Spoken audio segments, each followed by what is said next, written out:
இந்த வீடியோவில் CS3351 digital principles computer நெட்வொர்க்ஸ்க்கான இம்பார்ட்டன்ட் கொஸ்டின் வந்து பார்க்க போகிறோம். இதுக்கான printer notes, hand written notes, அப்புறம் இந்த இம்பார்ட்டன்ட் PDF கொஸ்டினோட லிங்க்கு, அப்புறம் வந்து பார்த்தீங்கன்னா 2 வருஷத்துக்கான ப்ரீவியஸ் இயர் கொஸ்டின் பேப்பர், இந்த 4க்கான டவுன்லோட் லிங்க்குமே கீழே டிஸ்கிரிப்ஷனில் கொடுத்துருக்கேன். கண்டிப்பாக நியூ நோட்ஸ்லாம் பார்த்திங்க அப்படின்னா உங்களுக்கு யூஸ்ஃபுல்லாகவே பார்த்தீங்கன்னா இருக்கும். சேனலை சப்ஸ்கிரைப் பண்ணால் சப்ஸ்கிரைப் பண்ணி வச்சுக்கோங்க. இது மாதிரி வந்து பார்த்தீங்கன்னா 3rd செம்முக்கான எல்லா கொஸ்டின் பேப்பரும், ப்ரீவியஸ் இயர் கொஸ்டின் பேப்பர், அப்புறம் வந்து உங்களுக்கு நோட்ஸ் எல்லாமே வந்து பார்த்தீங்கன்னா நம்ம சேனலில் அப்லோட் பண்ணிட்டோம். நோட்ஸ் அப்புறம் வந்து இம்பார்ட்டன்ட் கொஸ்டின் பார்த்திங்க அப்படின்னா எல்லா இதுக்குமே நான் அப்லோட் பண்ணிட்டேன். எல்லா சப்ஜெக்ட்டுமே 2 நோட்ஸ் கொடுத்துருக்கேன். ஹேண்ட் ரிட்டன் கொடுத்துருக்கேன், அப்புறம் பிரிண்டர் நோட்ஸ் கொடுத்துருக்கேன். கண்டிப்பாக உங்களுக்கு யூஸ்ஃபுல்லாக இருக்கும். காலேஜில் நோட்ஸ் கொடுக்கல அப்படின்னாலும் பரவாயில்ல, நம்ம சேனலை ஃபாலோ பண்ணுங்கள். கண்டிப்பாக உங்களுக்கு எல்லா நோட்ஸும் பார்த்தீங்கன்னா நான் ப்ரொவைட் பண்ணுறேன். இப்போ யூனிட் வைஸாக பார்த்தீங்கன்னா எதெல்லாம் இம்பார்ட்டன்ட் அப்படிங்கிறத பார்த்துருவோம். ஃபஸ்ட்டு யூனிட்டில் பார்த்தீங்கன்னா கேமேப் ப்ராப்ளம்ஸ் வந்து ரொம்ப important. 5 variable, 4 variable, 3 variable, SOP, POS இதெல்லாம் பார்த்துக்கோங்க. இதில் SOP அப்புறம் POS இதுவுமே வந்து பார்த்தீங்கன்னா ரொம்ப இம்பார்ட்டன்ட். இதையும் பார்த்துக்கோங்க. அப்புறம் வந்து பார்த்தீங்கன்னா ஃபுல் ஆடர், ஃபுல் சப்ராக்டர், அப்புறம் இந்த ஆஃப் ஆடர், ஆஃப் சப்ராக்டர் இருக்கும், அதையும் சேர்த்து பார்த்தீங்கன்னா இதில் பார்த்துக்கோங்க. அப்புறம் மேக்னிடியூட் கம்பேரேட்டரும் பார்த்தீங்கன்னா ஒரு இம்பார்ட்டன்டான கொஸ்டின்.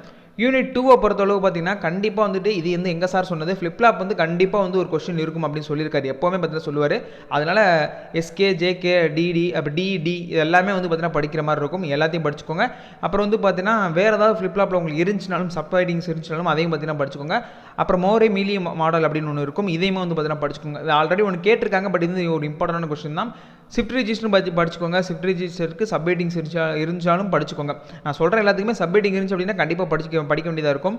அப்புறம் யூனிட் 3 பொறுத்தளவுக்கு பார்த்திங்க அப்படின்னா இந்த 3 கொஸ்டின் ஒன்று படிச்சிங்க அப்படின்னா கேரண்டியாக அவனை வந்து அட்டன் பண்ணலாம்.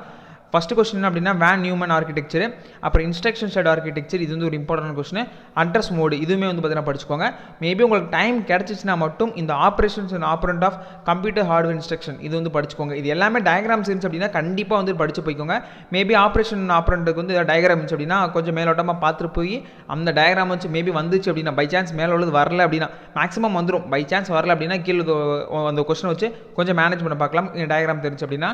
அப்புறம் யூனிட் 4 பொறுத்தளவு பார்த்தீங்கன்னா பைப்லைனு மஸ்ட்டாக கண்டிப்பாக நீங்கள் படிச்சே ஆக வேண்டிய ஒரு கொஸ்டின். ரொம்ப இம்பார்ட்டன்ட். மேக்ஸிமம் பைப்லைன்லேருந்து கொஸ்டின் கேட்பாங்க. அதில் வந்து ப்ராப்ளம்ஸ் பார்த்தீங்கன்னா போன விட கேட்டிருக்காங்க. அதனால் ப்ராப்ளம்ஸ் ஏதாவது இருந்துச்சு அப்படின்னா 1-2 கொஸ்டின் இருக்கும், அதையும் பார்த்துக்கோங்க. அப்புறம் டேட்டா சைடு, கண்ட்ரோல் சைடு இது வந்து ரொம்ப இம்பார்ட்டன்ட் கொஸ்டின். அப்புறம் மைக்ரோ ப்ரோக்ராம் கண்ட்ரோல் இதுவுமே வந்து நல்லா பார்த்துக்கோங்க. அடுத்து யூனிட் 5 பொறுத்தளவு பார்த்தீங்கன்னா இன்டரப்ட், இன்புட், அவுட்புட் இதையும் வந்து ஒரு இம்பார்ட்டன்ட் கொஸ்டின். விர்ச்சுவல் மெமரி படிச்சுக்கோங்க. பேஜிங் அண்ட் ரீப்ளேஸ்மெண்ட் டெக்னிக் நல்லா படிச்சுக்கோங்க. போன தடவை தான் பார்த்திங்க அப்படின்னா DMA கேட்டிருக்காங்க, டைரக்ட் ஆக்சஸ் மெமரி. இது வந்து ரொம்ப இம்பார்ட்டன்ட் தான். ஆனால் வந்து பார்த்தீங்கன்னா போன தடவை வந்து 2 கொஸ்டினாமே, அதாவது 2 கேட்டிருந்தாங்க. மேபி வந்து இந்த தடவை வாய்ப்பு வந்து பார்த்திங்கன்னா ரொம்ப கம்மியாக இருக்குது. ஆனால் இருந்தாலும் அந்த டயக்ராம்ஸ் இருந்துச்சு அப்படின்னா கொஞ்சம் பார்த்துக்கோங்க.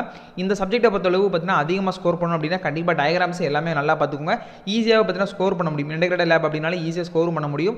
அதனால் நல்லா டயக்ராம் மட்டும் பார்த்தீங்கன்னா தெளிவாக பார்த்துட்டு போனீங்கன்னா நல்லா வந்து மார்க் அட்டன் பண்ணிடலாம். இதில் உள்ள எல்லா கொஸ்டின் படிச்சுக்கோங்க. நான் சொன்ன மாதிரி படிச்சிங்க அப்படின்னாலே கண்டிப்பாக பாஸ் ஆகலாம்.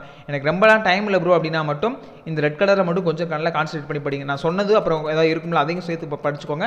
வீடியோ பிடிச்சா சப்ஸ்கிரைப் பண்ணிக்கோங்க. நிறைய பேருக்கு ஷேர் பண்ணுங்க. நோட்ஸ் கிடைக்கலாம், கவலைப்படாதீங்க. கண்டிப்பாக நம்ம சேனலில் உங்களுக்கு எப்போவுமே நோட்ஸ் இருக்கும். நம்ம CSE, IT அப்புறம் வந்து ADS எல்லாத்துக்குமே பார்த்தீங்கன்னா போட்டுக்கிட்டு இருக்கோம். மேபி உங்களுக்கு ஈஸி யாரோ பார்த்துக்கிட்டு இருக்கீங்க, கொஸ்டின் வேணும் அப்படின்னாலும் தாராளமாக கேளுங்க. தேங்க்யூ ஃபார் வாட்சிங். பை.